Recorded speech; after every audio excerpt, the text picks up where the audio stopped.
நான் ஒரே என் வருத்தமும் கேள்வியோட வச்சுக்கோங்க. இங்க இருந்து பிரிஞ்சு போகும்போது என்னன்னு சொல்லிட்டு போனாங்க, உங்களோடு எங்களால் வாழ முடியாது, எங்களுக்கு தனி நாடு வேணும்னு சொன்னாங்க, போயிட்டாங்க. அப்ப இங்க இருக்கிற இஸ்லாமியர்கள் வந்து இது ஏன் நாடு, நான் போக மாட்டேன்னு இங்க இருந்தாங்க. இதானே பிரிஞ்சிருச்சு, 2 பேர் பிரிஞ்சிருச்சேன். உன் வீடு அது, எங்க வீடு அது.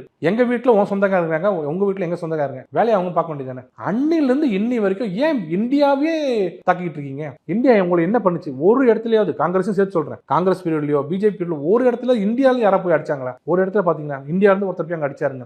ஏன் எங்களுக்கு எப்ப பார்த்தாலும் சோதிச்சுட்டே இருக்கீங்க? உங்களுக்கு என்ன வேணும்? நீங்க ஒரு நாடு கேட்டு இந்தியாவுக்கு நாடு கொடுக்காம இருந்தா கூட பாகிஸ்தான் லிபரேஷன் ஆர்மின்னு பண்ண கூட ஒத்துக்கலாம். பாகிஸ்தான் தனி நாடு, பிரிஞ்சிட்டீங்க. சைனா சப்போர்ட் பண்றதாவே வச்சுக்கிட்டா கூட ஒரு நாள் நடக்க வேண்டிய போற 4 நாள் இழுக்கலாம். சைனா அவ்வளவுதான் பண்ண முடியுமே தவிர இந்தியாவுக்கு அகைன்ஸ்டா சைனாவாலலாம் அப்படி வந்து பாகிஸ்தான் ஜெயிக்க முடியாது இந்தியாவை. அவங்களோட ஆர்மி கார்டிலரிஸோ நம்மளோட வெப்பன்ஸோட இதுவும் பாத்தீங்கன்னா கம்பேரே பண்ண முடியாது. அது வேற இது வேற.